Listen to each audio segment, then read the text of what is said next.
अस्सलामुअलैकुम जनाब, क्या हाल चाल हैं आप सबके। एजे इलेक्ट्रिक यूट्यूब चैनल के साथ मेरा नाम आमिर है। प्यारे दोस्तों, सोलर एनर्जी इस वक्त दुनिया की ऐसी एनर्जी है जिसके ऊपर कुदरत का जितना भी शुक्र अदा किया जाए कम है। ख़ास तौर पर पाकिस्तान जैसे मुल्क में, जहाँ पर लोग पहले बिजली के हज़ारों लाखों रुपया बिल दिया करते थे, उनको बहुत फ़ायदा हुआ, उनके बिल ज़ीरो हुए। इसके अलावा लोड शेडिंग जैसी आफत से पीछा छुड़ा लिया। लेकिन इस सोलर सिस्टम के साथ एक ऐसी बहुत बड़ी प्रॉब्लम जुड़ी हुई है कि जिसके ऊपर ना कभी कोई बात करता है और ना अभी तक किसी की तवज्जो गई है, और वो है जनाब ग्रिड ओवर वोल्टेज। देखें, आज से अगर हम 15 से 20 साल पहले जाएं, 2005-2010 में, तो वापडा के जो ग्रिड के आम तौर पर घरों में वोल्टेज आया करते थे, वो आया करते थे तकरीबन 210 से लेकर 220 के दरमियान। और गर्मियों में तो ये डिम भी हो जाया करती थी बिजली, तकरीबन 200 से नीचे 190-180 हो जाया करती थी। और ऐसे इलाके जहाँ पर ट्रांसफार्मर्स के ऊपर लोड कम हुआ करता था, या फिर दही इलाके, तो वहाँ पर मैक्सिमम जो बिजली के वोल्टेज होते थे वो होते थे तकरीबन 225, 228, या बहुत भी कर लें तो 230। लेकिन जब से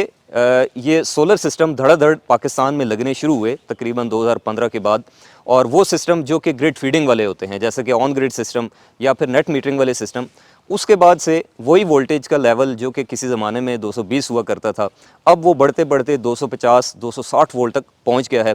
और बात तो ऐसी जगह है, जैसे कि अभी मैं जहां पर खड़ा हूं, इस हाउसिंग सोसाइटी के अंदर तकरीबन 270 वोल्ट, या बाद औक़ात मैंने तो 275 वोल्ट तक भी ग्रिड के जो वोल्टेज हैं वो देखें। अब इस सारी सिचुएशन की रीज़न क्या है? आप सोच रहे होंगे कि भाई सोलर सिस्टम लगाने से वापडा के वोल्टेज कैसे बढ़ गए हैं।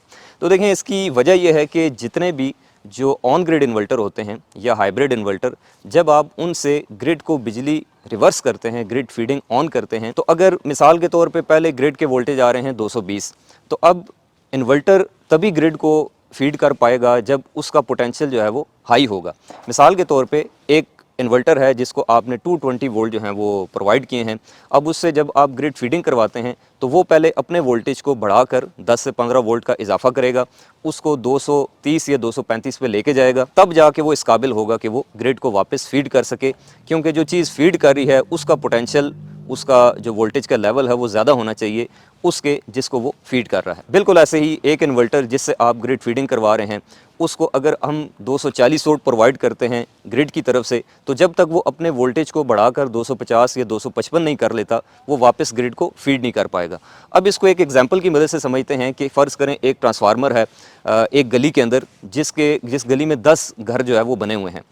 एक घर ने अपना सोलर सिस्टम लगाया ऑन ग्रिड, और उसने ग्रिड फीडिंग शुरू कर दी, बिजली वापटा को बेचनी शुरू कर दी। अब अगर पहले ग्रिड के वोल्टेज थे 240, तो अब आप यूँ समझ लें कि उसके इन्वर्टर ने उस वोल्टेज को बढ़ा दिया जी 255 तक। इसी तरह करते करते दूसरे घर ने भी सोलर लगा लिया, तीसरे ने भी लगा लिया। जब गली में मौजूद 10 के 10 घर सोलर सिस्टम लगा लेंगे, जब नेट मीटरिंग पे आ जाएंगे, सारे वापस ग्रिड को बिजली बेचना शुरू कर देंगे, तो इस तरीके से ओवरऑल उस गली के अंदर उस ट्रांसफार्मर के ऊपर वोल्टेज का जो लेवल है वो राइज़ करते करते 230 से बढ़ के 250 या 260 पे चला जाएगा। तो यूँ ओवरऑल चूँकि पूरे पाकिस्तान में गली गली, गांव-गांव, हर जगह पे ग्रिड टाइड सिस्टम यानी कि नेट मीटरिंग वाले सिस्टम लगने का रुझान बढ़ता रहा, और इतना बड़ा कि 2021 में 321 मेगावाट की जो टोटल कैपेसिटी थी पाकिस्तान में सोलर सिस्टम की मौजूद थी, जो कि आज 2025 में तकरीबन 4000 मेगावाट की जो फिगर है वो क्रॉस कर चुकी है। और इस वजह से ओवरऑल हमारे पूरे जो नेशनल ग्रिड है, हमारा जो पूरा सिस्टम है, उसके जो वोल्टेज हैं, जो कि मैंने आपको बताया कि 220 हुआ करते थे, अब नॉर्मली वो वोल्टेज का लेवल 250 वोल्ट तक जा पहुंचा है। अब इस चीज़ का सबसे बड़ा नुकसान ये हुआ कि हमारे घरों में मौजूद जितनी भी जो अप्लाइंसेस थी, जो कि डिज़ाइन थी 220, 230 वोल्ट के ऊपर, उनको जब हमने 250, 260 वोल्ट पे चलाना शुरू कर दिया मजबूरन, तो वो चीज़ें लोगों की ख़राब होनी शुरू हो गई। मिसाल के तौर पे जो सेंसिटिव इलेक्ट्रॉनिक इक्विपमेंट है, लोगों के कंप्यूटर्स हैं, पावर सप्लाईज़ हैं, एसीओं के कार्ड हैं, इसके अलावा रेफ्रिजरेटर हैं, और इस तरह की जितनी भी इलेक्ट्रॉनिक डिवाइसेस हैं वो हाई वोल्टेज से डैमेज होना शुरू हो गई। अक्सर लोगों का ये गिला होता है, आप सुनते रहते हैं भाई बगैर वजह के हमारा एसी जो है वो जल गया या फ़लाँ चीज़ जल गई। और इनमें जो सबसे मोस्ट कॉमन चीज़ जो बहुत जल्दी ख़राब होती है वो होती है एसी-डीसी फ़ैन। ऐसा तो आपने पिछले कुछ सीजन्स में अक्सर सुना होगा कि एसी-डीसी फ़ैन्स के ख़राब होने की जो स्पीड है वो बहुत ज़्यादा बढ़ती जा रही है। उसकी वजह यह है कि एसी-डीसी फ़ैन के अंदर जो सर्किट लगा होता है, जो किट लगी होती है, वो डिज़ाइन है 220-230 वोल्ट के ऊपर। जब आप उस किट को मुसलसल चला रहे हैं नॉन स्टॉप 250 वोल्ट के ऊपर, तो मुसलसल हाई वोल्टेज देने की वजह से उसके अंदर मौजूद जो इलेक्ट्रॉनिक कंपोनेंट्स हैं वो हीटअप हो गए, वो एक्स्ट्रा हाई वोल्टेज को मैनेज करने की सलाहियत नहीं रखते थे, तो यूँ आपके AC/DC फ़ैन भी वक्त से पहले ख़राब होना शुरू हो गए। इसके अलावा एक और बहुत बड़ा नुकसान ये हुआ कि इवन जो खुद इन्वर्टर है, जो कि खुद डिज़ाइन 220 के ऊपर है, जब आप उसको देंगे ही 250 वोल्ट, जिसको उसने बढ़ा के 15 वोल्ट का डिफरेंस डाल के 265 पे लेके जाना है, तब जाके वो इस काबिल होगा कि वो ग्रिड फीडिंग कर सके। तो वो जो इन्वर्टर खुद 220 के ऊपर डिज़ाइन था, उसके कंपोनेंट्स 220 के ऊपर डिज़ाइन थे, जब आपने उसको 260 265 वोल्ट पे ऑपरेट करना शुरू कर दिया तो लोगों के इन्वर्टर जलने शुरू हो गए। ख़ास तौर पे IP21 इन्वर्टर, जिसकी मैक्सिमम जो हद है, जो लिमिट है, वो 240 वोल्ट है। 240 वोल्ट से ऊपर उसकी सेहत इजाज़त नहीं देती। अगर आप IP21 इन्वर्टर्स को मुसलसल 250 वोल्ट के ऊपर रन करें तो तकरीबन 1 से 2 साल के बाद उसके अंदर प्रॉब्लम आनी शुरू हो जाएगी, वो ख़राब हो जाएगा और अक्सर लोगों के जले भी हैं। ये मैं इसलिए वसूख से कह रहा हूँ क्योंकि हमें रियल टाइम इन्फॉर्मेशन हमारे पास मौजूद होती है, हमें लोग बताते रहते हैं। इवन हमारी अपनी लगी हुई सोलर की साइट्स में IP21 इन्वर्टर हाई वोल्टेज की वजह से काफ़ी जो है वो ख़राब हो चुके हैं।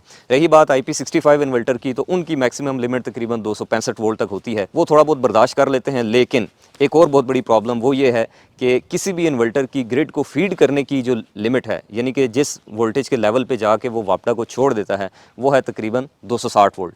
कुछ इन्वर्टर तो 250 पे छोड़ देते हैं, कुछ 260 पे छोड़ देते हैं। यानी कि 260 वोल्ट से जैसे ही इन्वर्टर के वोल्टेज ऊपर जाएंगे, वो ग्रिड को छोड़ देगा। आपका अगर वो डुअल आउटपुट है तो हैवी लोड बंद हो जाएगा और इस तरीके से जो है वो प्रॉब्लम्स बढ़ती जा रही हैं। काफ़ी सारे इलाकों के अंदर जो लोग अब यानी कि सोलर सिस्टम इंस्टॉल कर रहे हैं, वहाँ पर अक्सर ये दिखने में आया है कि किसी एक फेज़ के ऊपर भी वोल्टेज बढ़ते हैं तो फ़ौरन से इन्वर्टर जो है वो फॉल्ट मोड पे चला जाता है और ग्रिड हाई वोल्टेज का जो एरर है वो बार बार नमूदार होता है। इस तरीके से ना तो आप प्रॉपरली सोलर सिस्टम चला पाते हैं और आपकी जो घर की अप्लाइंसेस हैं वो भी रिस्क पे होती हैं। और इसी रीज़न की वजह से वापडा ने कुछ अर्सा पहले ये अनाउंस किया था कि अब आप सिंगल फेज़ के ऊपर नेट मीटरिंग नहीं कर पाएंगे। और उसकी वजह यही थी कि जब आप एक फेज़ के ऊपर ट्रांसफार्मर पे 10,000 वाट का जो पावर है उसको इंजेक्ट करते हैं तो बाकी जो 2 फेज़ हैं वो डाउन हो जाते हैं। ओवरऑल जो सिस्टम है ट्रांसफार्मर का वो अनबैलेंस हो जाता है और उसकी वजह से सिस्टम के अंदर भी फॉल्ट आते हैं। तो जहाँ तक सोलर सिस्टम का फ़ायदा हुआ है पाकिस्तान में, जो कि मैंने आपको गिनवाया कि एक तो लोगों की बचत हो रही है, लोड शेडिंग से जान छूट रही है, लेकिन ग्रेजुअली इसका एक नुकसान भी आहिस्ता आहिस्ता सामने जो है वो दिखाई देता नज़र आ रहा है।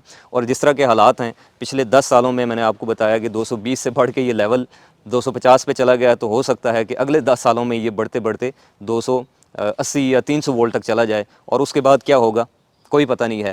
तो आप कमेंट करके बताएं कि इस मसले का एक्चुअल में हल क्या होना चाहिए। अभी भी बात इलाके ऐसे हैं कि जहाँ पर वोल्टेज नॉर्मल हैं, 230 हैं, वहाँ पे लोगों ने सोलर भी लगाए हुए हैं, लेकिन मेजॉरिटी ऐसी जगह हैं कि जिन इलाकों में, जिन ग्रिड्स के अंदर सोलर सिस्टम की भरमार है, वहाँ पर हाई वोल्टेज के इशू जो हैं वो लोगों को फेस करने पड़ रहे हैं। तो कमेंट में ज़रूर बताइएगा कि इस मसले का लॉन्ग टर्म में क्या हल होना चाहिए। इसी तरह की इलेक्ट्रिकल इंजीनियरिंग से रिलेटेड यूज़फुल नॉलेज से भरपूर वीडियोज़ देखना चाहते हैं तो आप इस यूट्यूब चैनल AJ इलेक्ट्रिक को सब्सक्राइब करें। इंशाल्लाह मिलते हैं आपसे नेक्स्ट वीडियो में। खुदा हाफिज़।